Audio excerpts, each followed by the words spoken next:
Assalamualaikum warahmatullahi wabarakatuh. Perkenalkan, nama saya Putih Dania dari kelas 8 KIN. Di video ini, saya akan membahas tentang materi Bahasa Indonesia kelas 8 semester 1 tahun ajaran 2020-2021. Berikut adalah materi yang akan dibahas. Yang pertama adalah teks berita. Yang kedua yaitu iklan, slogan, dan poster. Yang ketiga adalah teks puisi, dan yang terakhir adalah literasi. Langsung saja kita bahas materi yang pertama. Apa itu berita? Berita adalah cerita mengenai suatu peristiwa atau kejadian hangat yang aktual dan menimbulkan banyak perhatian. Berita bisa kita temukan di berbagai macam media. Berikut adalah beberapa contoh media yang dapat kita gunakan untuk menyajikan berita, yaitu koran, radio, artikel, majalah, dan televisi. Lalu, inilah beberapa hal yang perlu kita perhatikan saat menerima informasi berita agar kita semua bisa menghindari hoaks. Yang pertama yaitu, cek apakah informasinya akurat dan hindari judul yang provokatif. Yang kedua, pastikan sumber atau situs berita terpercaya. Yang ketiga, bandingkan beberapa berita topik untuk memastikan tidak ada kejanggalan. Selanjutnya, kita bahas unsur yang ada di teks berita. Yang pertama yaitu apa, kemudian di mana, kapan, siapa, mengapa, dan bagaimana. Keenam unsur ini bisa juga disebut dengan adik Simba. Sekarang, kita akan lanjut ke cara menyimpulkan suatu teks berita. Yang pertama, simak atau baca informasi berita dengan seksama. Yang kedua, kita harus mencari unsur berita, yaitu adik Simba seperti yang sudah dibahas di slide sebelumnya. Yang pertama adalah apa yang sedang dibahas, lalu di mana peristiwa itu terjadi, kapan kejadiannya berlangsung, lalu siapa yang sedang dibicarakan, mengapa kejadian itu bisa terjadi, dan bagaimana peristiwa tersebut terjadi secara kronologis. Jika semua unsurnya sudah ditemukan, kita tinggal menyimpulkan berita tersebut sesuai dengan unsur-unsur yang sudah kita cari. Selanjutnya, kita akan masuk ke struktur berita. Struktur berita terdiri dari 4 bagian. Yang pertama yaitu judul, kemudian kepala berita. Kepala berita berada di bagian paling awal teks berita. Biasanya, kepala berita berbentuk singkat dan hanya mencakup inti dari berita tersebut. Juga, beberapa unsur seperti apa, di mana, dan kapan kejadian tersebut berlangsung. Yang ketiga ada tubuh. Tubuh berita adalah penjelasan lebih rinci mengenai informasi yang terdapat pada kepala berita. Biasanya, tubuh menjelaskan alasan mengapa peristiwa tersebut terjadi dan bagaimana peristiwa tersebut terjadi secara kronologis. Yang terakhir adalah ekor. Ekor adalah bagian paling akhir sebuah teks berita yang isinya memuat informasi yang tidak begitu penting. Yang terakhir adalah kaidah kebahasaan. Yang pertama yaitu berita harus menggunakan bahasa baku. Bahasa-bahasa daerah juga harus dihindari. Yang kedua adalah penggunaan kalimat langsung wajib menggunakan tanda kutip. Yang ketiga yaitu kata kerja mental. Kata kerja mental biasanya digunakan pada kalimat langsung untuk mengungkapkan perasaan seseorang saat menghadapi suatu peristiwa. Yang keempat yaitu konjungsi temporal. Contohnya seperti tatkala, lalu, seraya, kemudian, dan lain-lain. Kaidah kebahasaan terakhir adalah keterangan waktu. Contohnya seperti pagi, siang, malam, dan lain sebagainya. Sekarang kita lanjut ke materi kedua, yaitu iklan, slogan, dan poster. Untuk definisinya, iklan adalah teks yang mendorong, membujuk, memberitahu halayak agar tertarik pada barang dan jasa yang ditawarkan. Lalu slogan adalah kalimat pendek yang dipakai sebagai pegangan hidup dan prinsip utama dari usaha maupun organisasi. Sedangkan poster adalah plakat yang dipajang di tempat umum, dan biasanya poster mengandalkan perpaduan gambar dan kata-kata. Berikut adalah contoh iklan, slogan, dan poster. Lanjut ke Apa perbedaan iklan, slogan, dan poster? Iklan dapat disajikan di berbagai macam media. Bahasa yang digunakan iklan juga lebih bersifat komersial. Lalu slogan lebih mengutamakan kepadatan makna pada suatu kalimat yang berisi tujuan dan ideologi.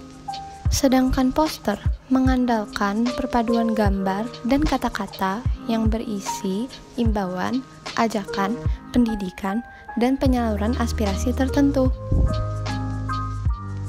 Berikut adalah unsur pembentuk iklan. Sumber adalah pemasang iklan yang berinisiatif untuk menyandang dana pemasangan iklan.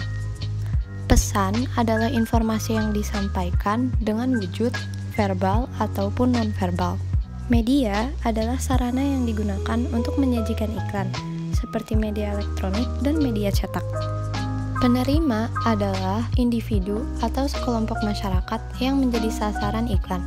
Efek adalah perubahan yang terjadi pada penerima dalam segala aspek. Umpan balik adalah reaksi atau respon yang dikehendaki oleh penerima pesan. Berikut adalah unsur pembentuk slogan dan poster. Slogan menggunakan kalimat yang singkat, jelas, menarik, yang memiliki makna yang padat dan mudah diingat. Lalu poster mengandalkan kekuatan gambar atau ilustrasi dan menggunakan kata yang jelas. Sekarang lanjut ke klasifikasi iklan. Iklan strategis digunakan untuk membangun merek dan citra positif suatu perusahaan. Iklan taktis dirancang untuk mendorong konsumen agar segera memberikan respon terhadap merek tertentu. Fungsi informasional adalah iklan yang memberitahu konsumen tentang karakteristik suatu produk dan berbagai manfaat yang mereka peroleh. Dan fungsi transformasional adalah iklan yang berusaha untuk mengubah sikap-sikap yang dimiliki oleh konsumen terhadap suatu merek. Iklan baris adalah iklan singkat yang berisi penawaran atau informasi tentang sesuatu yang terdiri atas beberapa baris saja. Iklan kolom adalah iklan yang bentuknya berdasarkan kolom. Iklan kolom memuat informasi barang atau jasa yang dilengkapi dengan gambar sehingga dapat menarik perhatian pembaca. Iklan display sama dengan iklan kolom, tetapi iklan display ini terdapat gambar yang lebih menggambarkan tentang produk atau jasa tersebut, dan tulisannya lebih banyak daripada iklan yang tersedia di iklan kolom. Selanjutnya kita masuk ke materi ketiga, yaitu puisi. Puisi adalah jenis karya sastra yang berbentuk singkat. Puisi berisi kata-kata indah yang digunakan penyair untuk mengekspresikan gagasan dan pikirannya. Unsur lahir adalah hal yang terlihat atau tersurat dalam puisi, sehingga secara lahiriah dapat ditangkap oleh indera pembaca. Unsur lahir pertama yaitu tipografi atau perwajahan puisi. Tipografi yaitu bentuk puisi seperti halaman yang tidak dipenuhi kata-kata. Hal ini berhubungan dengan pengaturan baris yang tidak selalu dimulai dengan huruf kapital dan diakhiri dengan tanda titik. Yang kedua adalah diksi. Diksi adalah pemilihan kata-kata yang dilakukan oleh penyair dalam puisinya. Kata-kata dalam puisi terkesan lebih sedikit dari karya sastra lainnya, namun memiliki makna yang mendalam. Yang ketiga yaitu imaji. Imaji adalah kata atau susunan kata yang mengungkapkan pengalaman indrawi. Imaji mengakibatkan pembaca seakan-akan merasakan apa yang dialami penyair. Yang keempat adalah kata konkret. Kata konkret merupakan kata yang memungkinkan munculnya imaji karena dapat ditangkap indera yang berhubungan dengan kiasan atau lambang. Yang kelima yaitu gaya bahasa. Gaya bahasa merupakan penggunaan bahasa dengan menghidupkan atau meningkatkan efek serta menimbulkan konotasi tertentu dengan bahasa yang memancarkan banyak makna. Gaya bahasa disebut juga dengan majas. Yang keenam ada rima atau irama. Rima adalah persamaan bunyi baik di awal, tengah, maupun akhir. Berikut adalah hal-hal penting dalam membaca puisi. Yang pertama ada gestur, lalu tempo, kecepatan, kelancaran, mimik, volume suara, pelafalan, intonasi, dan yang terakhir sikap. Selanjutnya kita ke unsur batin. Unsur batin adalah unsur pembangun puisi yang bersifat tersirat atau terkandung dalam setiap kata, tarik, dan bait puisi. Unsur batin pertama yaitu tema atau makna. Tema merupakan hal yang paling dalam sebuah puisi. Tema dapat menjadikan puisi memiliki kesan dan arti mendalam bagi penulis atau pembacanya. Yang kedua adalah rasa. Rasa merupakan sebuah sikap dari penyair mengenai pokok permasalahan yang berbeda dalam puisi. Rasa biasanya berkaitan erat dengan kondisi sosial dan juga kondisi psikologis penyair tersebut. Yang ketiga adalah nada. Nada merupakan suara dan sikap yang diungkapkan oleh penyair kepada pembacanya. Yang keempat adalah amanat. Amanat merupakan sebuah pesan yang terkandung di dalam puisi dan disampaikan kepada pembaca oleh penyair. Pesan ini seringkali diungkapkan secara tersirat dalam sebuah kata. Jenis puisi terbagi menjadi dua. Yang pertama adalah puisi lama. Mantra adalah ucapan-ucapan yang dianggap memiliki kekuatan gaib. Pantun adalah jenis puisi yang bersifat bersajak A, B, A, B, atau A, A, A, A, yang terdiri atas 4 baris dalam tiap bait dengan 8-12 suku kata. Baris 1-2 dinamakan sampiran, dan 3-4 dinamakan isi. Lalu syair atau puisi adalah puisi yang terdiri atas 4 baris dalam 1 bait, bersajak A, A, A, A, dan berisi nasihat atau cerita. Jenis puisi kedua yaitu puisi modern. Himne adalah puisi pujaan yang ditunjukkan untuk Tuhan, pahlawan, dan tanah air. Romansa adalah puisi yang berisi luapan perasaan cinta dan kasih sayang. Dan yang terakhir, elegi adalah puisi tentang kesedihan. Lanjut ke materi terakhir, yaitu literasi. Buku terbagi menjadi 2 jenis. Jenis yang pertama yaitu buku fiksi atau rekaan. Buku fiksi menggunakan imajinasi sebagai sumber pengembangan ide atau gagasan.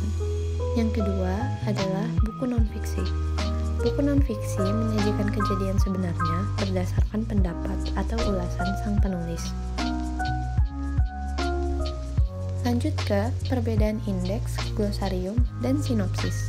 Indeks adalah daftar kata atau istilah penting. Indeks tersusun berdasarkan abjad, memberikan informasi mengenai halaman istilah itu ditemukan dan dimiliki oleh buku non-fiksi. Lalu glosarium terdiri dari kata-kata sulit yang memberikan informasi mengenai arti dari kata-kata tersebut dan hanya dimiliki oleh buku non-fiksi. Sedangkan sinopsis adalah ringkasan sebuah buku yang terdapat pada bagian belakang buku. Semua jenis buku umumnya memiliki sinopsis. Terakhir, saya akan menjelaskan definisi dari kata pengantar, daftar isi, dan daftar pustaka. Kata pengantar adalah gambaran umum tentang maksud dan tujuan penulis saat menyusun buku tersebut. Daftar isi adalah gambaran umum tentang isi buku yang hendak dikisahkan atau dipaparkan oleh penulis. Daftar pustaka adalah susunan tulisan di akhir karya buku ilmiah yang digunakan sebagai sumber atau rujukan seorang penulis dalam berkarya. Sekian yang dapat saya sampaikan. Terima kasih sudah menyimak. Wassalamualaikum warahmatullahi wabarakatuh.